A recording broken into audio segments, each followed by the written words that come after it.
Everybody, Twin Dad here, and welcome back to Magium. This is the third episode, which means it's going to be the third chapter, and this is where we ended off. You can see right there, and let's see what awaits us. Hopefully, something exciting and new. Alright, checkpoint reached, game save. Fantastic. So, Barry, let me get this straight, Darren says. You're saying that trinket you're carrying with you is in fact a device that amplifies your physical attributes, which is powered by the magic all around us. Right, I answer. And you're planning to use this device to fight other mages that join the tournament, correct? Me, Darren, and Kate are sitting in a circle on a rocky floor of a cave we found near the northern mountains. Our trip here has been rather uneventful, save for a few more dead bodies we've seen all along the way. Darren has gotten out his heavy armor since we arrived, and now he's wearing more comfortable clothes. Kate, I think this afternoon events have been too much for the poor boy. He's gone completely delirious. You think you could knock some sense into our dear companion here? No, Kate answers curtly. Because you won't be bothered to? Because he's right. The device he's carrying is indeed a stat booster, and most of those stats are meant to amplify his physical attributes. What? Weren't you the one saying I shouldn't trust him a few hours ago? Why are you defending him now? I'm not defending anyone. I know the true function of these devices for a long time. I don't need to trust him in order to know he's telling the truth. Fine, I give up. You win. So what are these stats of yours anyway? Continue. I show him my device's screen, where all 9 of the stats are shown. Darren gives the device a long, pondering look, until he decides to speak. Alright, here's my 2 copper pieces. I think that if you're going to keep traveling with us in our current formation, I think that if the device of yours really does what it says it does, then what would help us most of all would be if you maxed out the observation stat. Observation? Why observation of all things, I ask him. Because if you're good at observing details, you're far more likely to detect illusions. Usually, the best way to know if you're in an illusion is to notice something minor that changed in the environment around you. No illusion is perfect. Sometimes there's a few leaves that disappear from the ground, other times the sun is higher in the sky than it was before you entered the illusion. I'm really bad at noticing these kinds of things. Usually I only see it when it's too late. That hasn't killed me yet, but then again, I've never had to fight against the strongest mages in the world before. Even if you max out all of your physical attributes against... I doubt you'll ever be on par with me and Kate, let alone all the other mages that join in this tournament. But with good observation skills, you might well end up saving our lives when we enter the illusion. When we first enter the illusion. Darren pauses. Well, anyway, that's just my opinion. You could take it with a grain of salt. That little trinket of yours is yours to use, so feel free to do whatever you want with it. However, I want you to decide now and tell us what you're going to do with it, so that we can prepare our tactics accordingly. We can't afford to go on our next fight without a plan. Focus on avoiding attacks and baiting opponents. Focus on fighting the enemies head-on, and focus on observing the battlefield and providing tactical information. Now, I actually think he's right, because, I mean, I'm still human. It don't matter if I'm, like, Super She-Hulk. I'm probably going to go with focus on observing the battlefield like he asked. That's probably the safest bet, and I really don't have to get shanked in the neck or anything like that. So, I'm going to go with that one. After taking some time to consider my options, I give Darren my answer. I want to focus on helping the two of you by observing the battlefield and providing tactical information. A wise decision. So I'm guessing your 2 main attributes will be hearing and observation then. But that's not enough. If the enemy sees you just standing there, they'll focus on you first, like they did this time. You'll need to have at least 1 defensive stat prepared, like toughness, reflexes, or premonition, to be safe. Me and Kate won't be able to defend you all the time. Darren shifts his gaze towards Kate. Now, for the 2 of us. As you said after our last battle, I would rather not fight against weapon enchanters unless I have no choice. That's why I'm going to ask you. That's why I'm going to ask you to take care of them when the time comes. Kate nods at Darren as he continues to talk. As for myself, I'm particularly good against elementalists, summoners, and shapeshifters, and so I'll focus on them if we meet any. He's speaking about mage specializations. Most mages will pick up a certain type of magic and dedicate their life perfecting it. Instead of trying to learn as many spells as possible, weapon enchanters use their magic to make their gear as strong as possible. Since they mostly rely on their weapons for combat, they will likely also train themselves in at least one martial art. Elementalists are mages born with incredible talent manipulating one of the 4 elements: water, air, fire, and earth. However, they are born with the affinity for only one element, and they usually have problems mastering other spells, since they rely solely on their talent for casting their elemental spells, and generally have little knowledge of the arcane arts. Summoners are mages who concentrate on summoning other creatures to fight for them. Since that leaves them vulnerable for surprise attacks, they will usually focus on defensive spells to keep them safe while their summoned creatures fight for them. Shapeshifters, on the other hand, go for a more personal approach, transforming themselves into other creatures instead of summoning them. This solves the vulnerability problem that summoners have, but it also limits their powers, as they are unable to cast other spells while transformed. What about you, Kate? Darren asks. Do you have any weaknesses against any particular kinds of magic? Yes, she asks. But you don't plan on sharing them with us? I do not. Darren shrugs. Suit yourself. Well, I think that's all we needed to discuss for now. Time for bed. Me and Barry will take the first watch. Come on, Barry. I follow Darren out to the cave, and together we start climbing the mountain to reach a good vantage point. The moon is high in the sky, and the stars are bright. We won't have any trouble spotting enemies if they approach. Observation check 1, successful. Ancient languages check 2. I mean, you can't have all the stats. I mean, you don't start off with 30 points, so I mean, it's almost impossible. It's just luck of the draw, unless you want to like restart it and go back to that. But I'm not doing that. I noticed that some of the stars are not unusually. I noticed that the stars are not only unusually bright tonight, but there also seems to be a certain symmetry between them, almost as if they were forming symbols in the sky. I must be imagining things. The symbols don't look like they are written in any language I've ever heard of. It must be coincidence. As we stand guard, Darren starts telling me stories about his travels around the world and the adventures he's had. He tells me about the 50-foot giants that live in the far east of the northern continent. He tells me how he's cured the dreaded Ichnar plague of the eastern continent by himself, and how he defeated the green wyvern of the north, which I'm pretty sure is a dragon. Listening to him tell me all these stories made me realize why I defended him instinctively from Cutthroat Dave yesterday. Even though I never really thought about it before, I guess I always kind of admired him. He's like all those heroes from the fairy tales that I used to read when I was a kid, and he's a living example of what I've always aspired to become. I've been in a lot of places over the years, Barry, but everywhere I go, it's always the same. The weak are oppressed by the strong, the few are killed by the many. Everywhere I go, there's people dying from starvation, plague, war, or some monster invasion. I've seen death all my life, but I've never gotten used to it.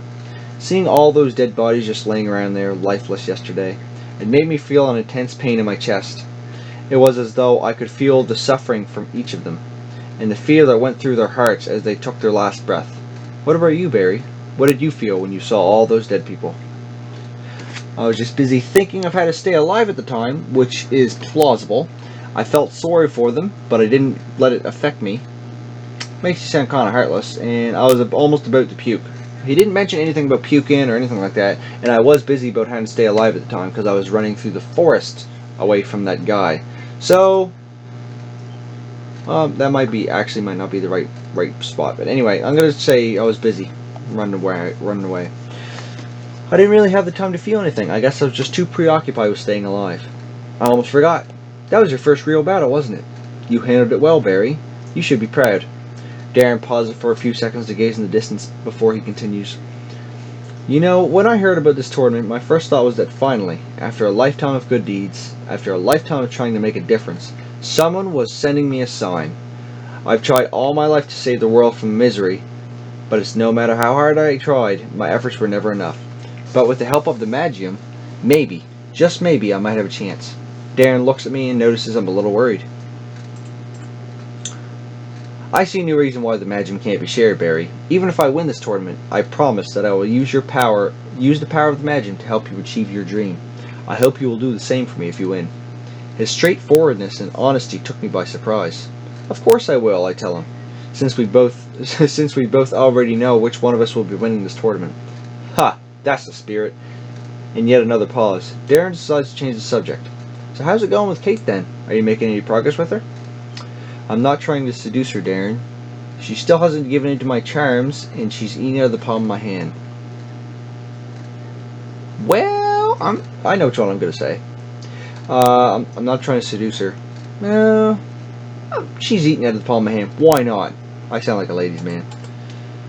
She's eating out of the palm of my hand. Darren laughs. Good on ya, Barry. Keep up the good work. Slowly, Darren's smile fades away from his face as he adopts a more serious tone. Listen, he says, I know your heart is in the right place, but you know as well as I do that women simply can't be born as mages. It's not in their blood.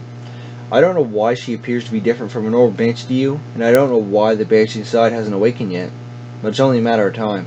One day she will turn into a banshee, and I want you to be prepared when that time comes. Darren takes a small device of his own out of his front pocket and hands it to me. It appears to be a magical transceiver. These devices are mostly used by soldiers when they need to transmit information to each other over short distances, without having to shout to one another.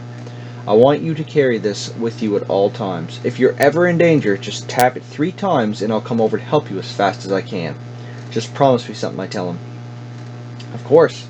Promise me that you won't try to purify her until you see her transform into a banshee.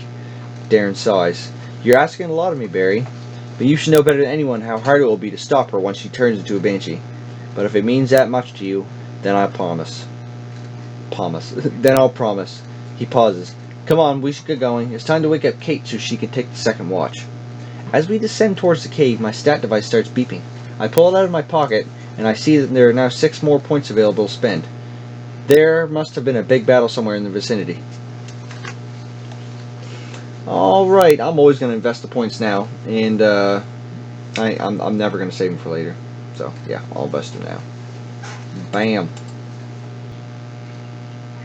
Alright, here is all my stats, and I already have 3 right there.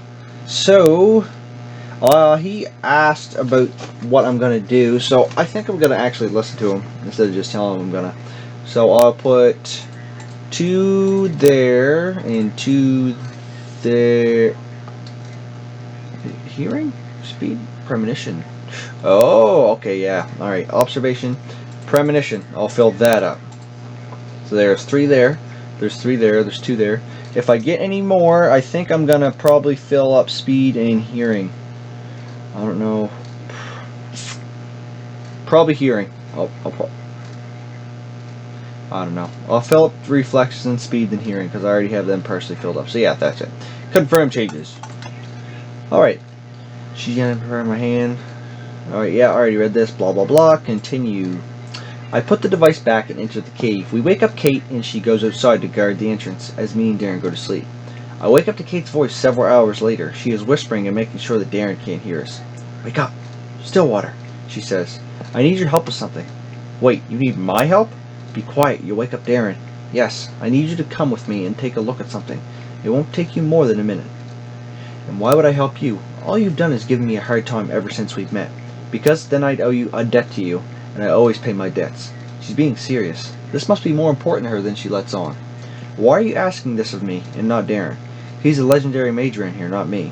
Because unlike him, you appear to be very knowledgeable in the more obscure intricacies of magic. You don't see many people these days that know how a stat booster works. Plus, I have something I want to ask you in private, so come before we wake up the others. We exit the cave and head for the trees. The moon is still pretty high in the sky. It can't have been more than 2 or 3 hours since I went to sleep. As we walk in awkward silence for a few minutes, I figure I might as well try to start a conversation. Ask her how she comes to know the SAT device. Ask her what she wanted to discuss in private with me.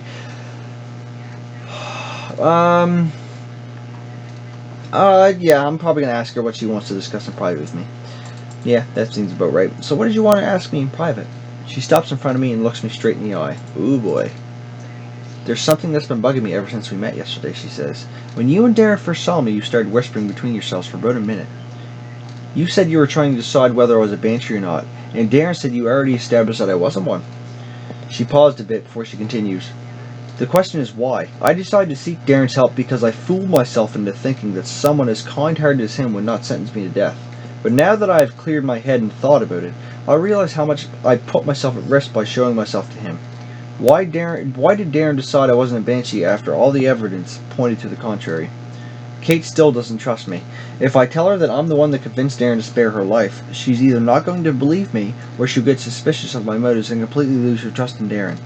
Maybe she'll believe me if I tell her Darren was the one that decided not to purify her. Darren said he'd met a banshee before. I lied to her. He said he could tell you were different somehow, and that he was going to keep an eye on you for the time being.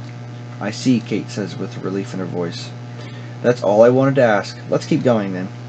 Wait, why ask me all of this? Why not ask Darren directly? Because Darren is the one who knows white magic, not you. He is the one who would normally want to purify a banshee. I didn't want to give him any ideas, just in case the thought ever occurred to him.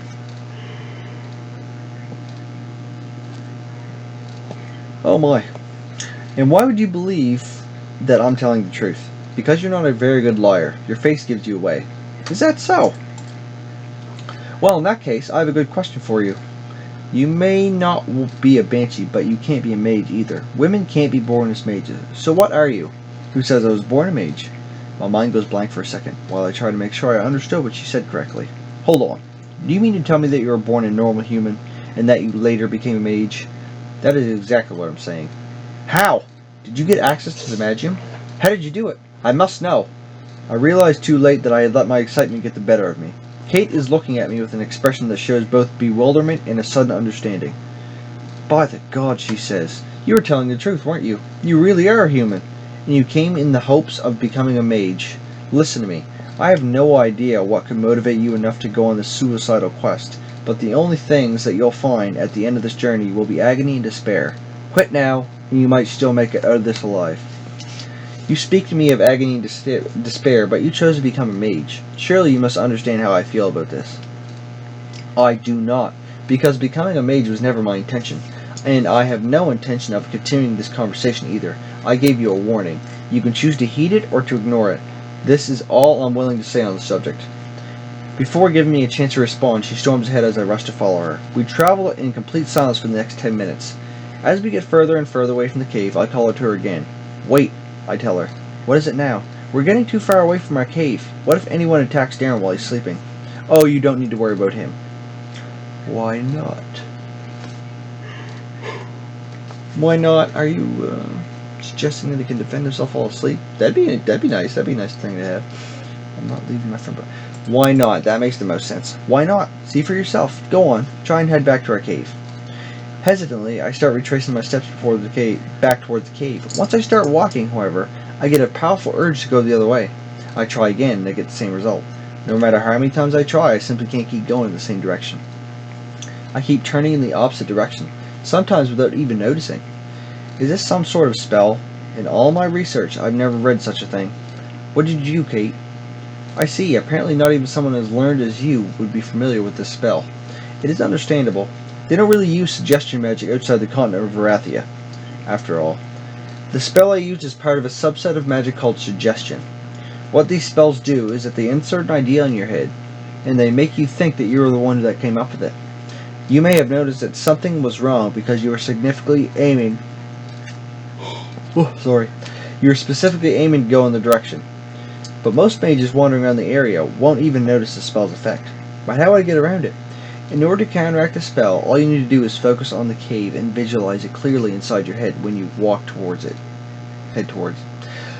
As long as you have a set destination in your head and not simply a general direction, the spell won't work on you. My knowledge of this spell was one of the only reasons I was able to survive against banshee hunters for so long. It covers a pretty large area, but unfortunately I can only cast it about 2 times a day, and it doesn't last for more than a few hours. Now let's go. Our destination lies not much further. After about 5 more minutes of walking, we finally come to a halt. The area we stopped is full of fallen trees, similar to the ones that we fought yesterday. Except this time there are no bodies. However, there has clearly been a big battle here. Perhaps even the battle that charged up my stat device before going to sleep. I can still feel the traces of magic left over resonating strongly around the air. This is where I wanted to bring you. Please tell me what you can by studying this magic in this place. As I concentrate on the nature of magic around me, I start sensing strong traces of elemental magic. It seems there's been at least 1 elementalist here, I tell her. Yes, but can you tell me which element the caster was using? I try to focus even further. I'm not sure how to describe it. It doesn't seem like to be any of the 4 traditional elements. If I were to put it into words, I would say it would be electric in nature. Kate's face slowly lights up when she hears my words. This is the first time I've ever seen her smile, even if only slightly, ever since we first met. Thank you still, Barry. You've been a really great help. Her reaction took me by surprise. Wow, this is the first time I've seen this side of you. I don't know what you could actually be. I didn't know you could actually be nice. What's that supposed to mean? Premonition check level 2, observation level 3. Suddenly I see a vision of a dart being shot towards Kate. I realize immediately that what I've just seen was a premonition. But where did the dart come from? I turn back and start looking carefully towards the trees far in the distance. As I look towards the forest, I spot two shadowy figures hiding behind one of the trees. One of them seems to be holding a crossbow, and it's aimed right at Kate. What happened? Asked Kate. What are you looking for? The man behind the tree shoots his crossbow, but I was waiting for it. Look out, I say. I push Kate out of the dart's way. You blundering buffoon. I can hear a man shout behind the trees. His voice is high-pitched, and could easily be mistaken for that of a woman, if you weren't paying attention. How did you manage to miss that shot? Plan B. Go for Plan B now. Suddenly, all the trees around us get covered in a cloud of smoke. Between the lack of light in the distance and the smoke screen, it is almost now impossible to tell where our enemies are hiding, except for the vague sense of their magical auras. Surrender, Banshee, says the man with the high-pitched voice. We have you surrounded. There's no way you can tell where we are through this thick smoke. If you surrender, we'll grant you and your human companion the gift of quick and painless death. Yet another enemy who doesn't believe that I'm a Stillwater. I'm starting to doubt that this bluff was a very good idea after all. Is this a joke? Says Kate. I can sense it. There's at least 100 of you hiding behind the trees all around us, and yet none of you are mages. Do you seriously think you can win against mages by outnumbering them? Mages are no gods. They bleed just like the rest of us. If they bleed, they can be killed, and so can you. After he finishes his phrase, he blows a very loud horn which draws out all the other sounds in the woods. And suddenly a rain of crossbow bolts comes flying towards us from every direction. Kate quickly makes an ice dome around us to block their shots. Barry, can you see them through the smoke? I take a look around their semi-transparent ice dome and try to see if I can distinguish any figures through the distant smoke screen. It appears that even with all the unfavorable circumstances, I can still see our enemies clearly enough. The observation stat is truly amazing. Yes, I can see them clear as crystal. Good, then you will be my eyes. When I dismiss this dome, I want you to give me all their positions and I will take care of them while shielding you from attacks. Go with her plan. Tell her I'd rather fight the enemies head-on with and ask for an ice dagger. Considering I didn't beef up any of my physical attributes, I'm probably not going to go with that plan. I'm going to go with her. I agree to go with her plan, and she dismisses her dome. There's one over there, right beneath that branch, I tell her. She sends a cone of ice his way and hits him in the chest. You got him. There's another one over there, right next to that tree. Which tree? That one. Which side? The left one. What's his height? Height? I measure him up with my eyes. About 5'7", I guess. She sends another ice cone which goes straight through his head. He's dead. Alright, the next one is... This is taking too long. Kate interrupts me. While conjuring floating ice shields left and right to defend us from onslaught of crossbows, I have an idea. She creates two huge fans made of ice right above the smoke screen on our left side, and they start moving by themselves and blowing away the smoke. It's working, she says, as she conjures a few more to deal with the remainder of the smoke. No! Shouts the man with the high-pitched voice. Don't let her blow away the smoke. It's too late, though. There are already hundreds of ice blades forming in the air above Kate. She sends them flying all at once in all directions. The crossbowmen didn't even know what hit them. They were dead before they even got to lift their gaze. That was nice.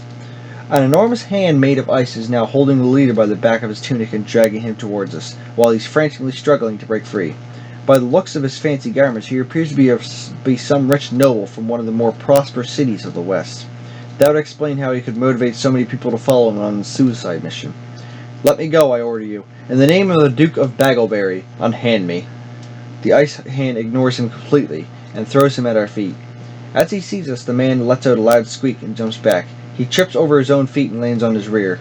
Please, please! His tone of voice changes completely, and he sounds like he's about to cry. He throws himself at my feet. I only wanted to become famous by winning the tournament. I'm sorry I attacked you. Please don't kill me. I have lots of money. Here, you can take it. You can take it all. Just spare my life. Please. He throws a bag of golden coins on the ground as he throws himself at my feet. This is quite a lot of money. I could easily live most of my remaining life in luxury with just this amount. What is money worth there? Man, can I have some? That'd be great. Take his money and spare his life. Spare his life, but don't take his money. That'd be just silly. Kill him and take his money. Kill him, don't take his money. Pressure him into telling me where he's hiding the rest of the gold. Kill him and take his money. Yeah. I ignored his plea and shot him in the head. He would have done the same thing to me in his situation. I take his money and say to Kate, we're done here. Let's go back to our cave. That's fair. That's fair. I like that. That was a sleeping dart, you know, Kate tells me, as we make our way back to camp. The dart you saved me from. I'm not sure what would happen if you hadn't intervened. She stops for a little and looks at me. That's twice I owe you now, Barry. Did you ever consider opening up a bank? I'll give it a thought at the end of the tournament. We spend the rest of our trip back in silence, but I didn't really find it awkward anymore. After all we've been through this morning, a bit of quiet is more than welcome. So, that was the end of Chapter 3, and that was pretty interesting. Took it through 100 people at once. I actually like that. So, I'm glad I actually boosted up the premonition stat and the observation stat. So, I'm probably going to boost up the other ones that are along the same lines as that. But, anyway, that was good for that, and I actually really enjoyed that. That was nice. Yeah, alright. I'm going to save slot 1, and save game. So I don't have to redo it all over again. Although, if I already read it, it probably wouldn't take long. I just remember it. But anyway, I saved it. So anyway, everybody, thanks for watching. And I hope you liked the video. And me and my idiotic ramblings on.